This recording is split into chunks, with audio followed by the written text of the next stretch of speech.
या देवी सर्वभूतेषु शक्तिरूपेण संस्थिता नमस्तस्यै नमस्तस्यै नमस्तस्यै नमो नमः। जय माता दी।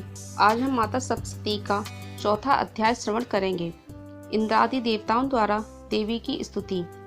महर्षि मेधा बोले, हे देवी, जब पराक्रमी दुरात्मा महिषासुर को मार गिराया और असुरों की सेना को मार दिया, तब इंद्रादि समस्त देवता अपने सिर तथा शरीर को झुकाकर भगवती की स्तुति करने लगे। जिस देवी ने अपनी शक्ति से यह जगत व्याप्त किया है और जो संपूर्ण देवताओं तथा महर्षियों की पूजनीय है, उस अंबिका को हम भक्ति पूर्वक नमस्कार करते हैं। वह हम सबका कल्याण करें। जिस अतुल प्रभाव और बल का वर्णन भगवान विष्णु, शंकर और ब्रह्मा जी भी नहीं कर सके, वही चंडिका देवी इस संपूर्ण जगत का पालन करें और अशुभ भय का नाश करें। पुण्यात्माओं के घरों में तुम स्वयं लक्ष्मी के रूप में हो और पापियों के घरों में तुम लक्ष्मी के रूप में हो और सत्कुल में उत्पन्न होने वालों के लिए तुम लज्जा रूप होकर उनके घरों में निवास करती हो। हम उस दुर्गा भगवती को नमस्कार करते हैं। हे देवी, इस विश्व का पालन करो। हे देवी, हम तुम्हारे अचित्य रूप का किस प्रकार वर्णन करें। असुरों का नाश करने वाले भारी पराक्रम तथा समस्त देवताओं और दैत्यों के विषय में जो तुम्हारे पवित्र चरित्र हैं, उनको हम किस प्रकार वर्णन करें। हे देवी, त्रिगुणात्मिका होने पर भी तुम संपूर्ण जगत की उत्पत्ति का कारण हो। हे देवी, भगवान विष्णु, शंकर आदि किसी भी देवता ने तुम्हारा पार नहीं पाया। तुम सबकी आश्रय हो। यह संपूर्ण जगत तुम्हारा ही अंश रूप है, क्योंकि तुम सबकी आदिभूत प्रकृति हो। हे देवी, तुम्हारे जिस नाम के उच्चारण से संपूर्ण यज्ञों में सब देवता तृप्ति लाभ करते हैं, वह स्वाहा तुम ही हो। इसके अतिरिक्त तुम पितरों की तृप्ति का कारण हो, इसलिए सब आपको स्वधावी कहते हैं। हे देवी, वह विद्या जो मोक्ष देने वाली है, जो अचित्य महाज्ञान स्वरूपा है, तत्वों के सार को वश में करने वाले, संपूर्ण दोषों को दूर करने वाले, मोक्ष की इच्छा वाले मुनिजन जिसका अभ्यास करते हैं, वह तुम ही हो। तुम वाणी रूप हो और दोष रहित ऋंग तथा यजुर्वेदों की एवं उद्गीत और सुंदर पदों के पाठ वाले सामवेद की आश्रय रूप हो। तुम भगवती हो। इस विश्व की उत्पत्ति एवं पालन के लिए तुम वार्ता के रूप में प्रकट हुई हो और तुम संपूर्ण संसार की पीड़ा हरने वाली हो। हे देवी, जिससे सारे शास्त्रों को जाना जाता है, वह मेधा शक्ति तुम ही हो और दुर्गम भवसागर से पार करने वाली नौका भी तुम ही हो। लक्ष्मी रूप में विष्णु भगवान के हृदय में निवास करने वाली और भगवान महादेव द्वारा सम्मानित गौरी देवी तुम ही हो। मंद मुस्कान वाले निर्मल पूर्ण चंद्र बिंब के समान और उत्तम सुवर्ण की मनोहर कांति से कामनीय तुम्हारे मुख को देखकर भी महिषासुर क्रोध में भर गया। वह बड़े आश्चर्य की बात है, आपके कुपित मुख के दर्शन करके भला कौन जीवित रह सकता है। हे देवी, तुम हमारे कल्याण के लिए प्रसन्न हो। आपके प्रसन्न होने से इस जगत का अभ्युदय होता है और जब आप क्रुद्ध हो जाती हो तो कितने ही कुलों का सर्वनाश हो जाता है। यह हमने अभी अभी जाना है कि जब तुमने महिषासुर की बहुत बड़ी सेना को देखते ही देखते मार दिया। हे देवी, सदा अभ्युदय प्रताप देने वाली तुम जिस पर प्रसन्न हो जाती हो, वही देश सम्मानित होते हैं। उनके धन और यश की वृद्धि होती है। उनका धर्म कभी शिथिल नहीं होता है और उनके यहाँ अधिक पुत्र पुत्रियाँ और नौकर होते हैं।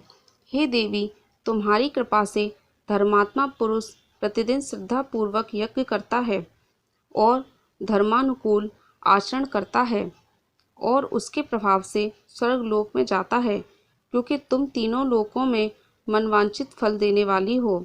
हे महादुर्गे, तुम स्मरण करने पर संपूर्ण जीवों के भय को नष्ट कर देती हो और स्थिर चित्त वालों के द्वारा चिंतन करने पर उन्हें और अत्यंत मंगल देती हो।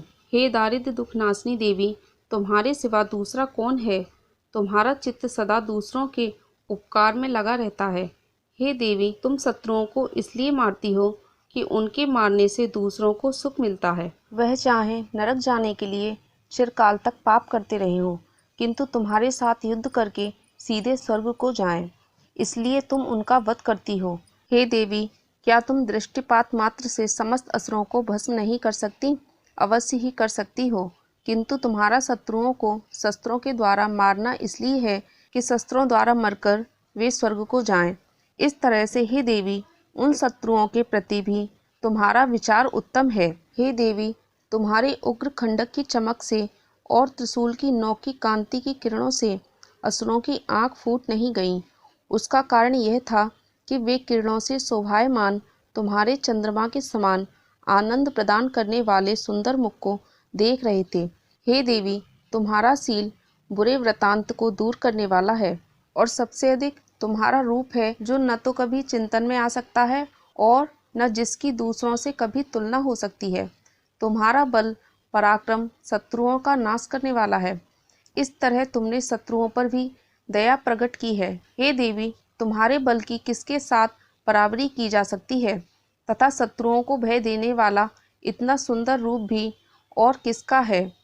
हृदय में कृपा और युद्ध में निष्ठुरता, यह दोनों बातें ही तीनों लोकों में केवल तुम्ही में देखने में आई हैं। हे माता, युद्ध भूमि में शत्रुओं को मारकर तुमने उन्हें स्वर्गलोक में पहुंचाया है। इस तरह से तीनों लोकों की तुमने रक्षा की है, तथा उन्मत्त असुरों से जो हमें भय था उसको भी तुमने दूर किया है। तुमको हमारा नमस्कार है। हे देवी, तुम शूल तथा खंडक से हमारी रक्षा करो, तथा घंटे की ध्वनि से धनुष की टकोर से भी हमारी रक्षा करो। हे चंडिके, आप अपने शूल को घुमाकर पूर्व पश्चिम उत्तर तथा दक्षिण दिशा से हमारी रक्षा करो। तीनों लोकों में जो तुम्हारे सौम्य रूप हैं तथा घोर रूप हैं, उनसे हमारी रक्षा करो, तथा इस पृथ्वी की रक्षा करो। हे अंबिके, आपके कर पल्लवों में जो खंडक, शूल और गदा आदि शस्त्र शोभा पा रहे हैं, उनसे हमारी रक्षा करो।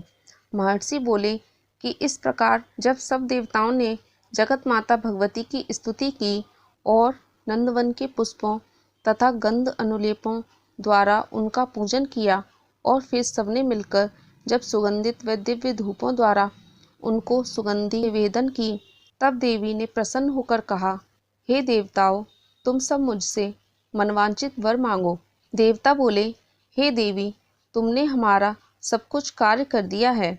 अब हमारे लिए कुछ भी मांगना बाकी नहीं रहा, क्योंकि तुमने हमारे शत्रु महिषासुर को मार डाला है। हे महेश्वरी, तुम इस पर भी यदि हमें कोई वर देना चाहती हो तो बस इतना वर दो कि जब जब हम आपका स्मरण करें तब तब आप हमारी विपत्तियों को हरण करने के लिए हमें दर्शन दिया करो।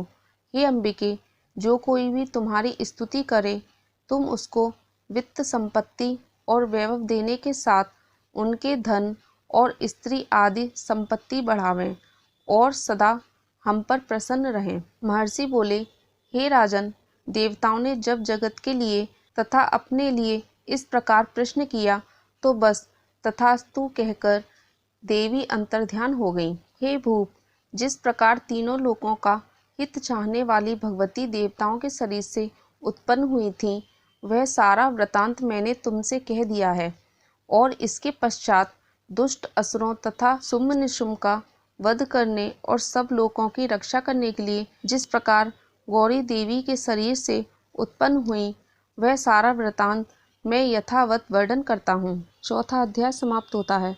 अब माता सप्तशती का कल 5वां और 6वां अध्याय सुनेंगे। जय माता दी।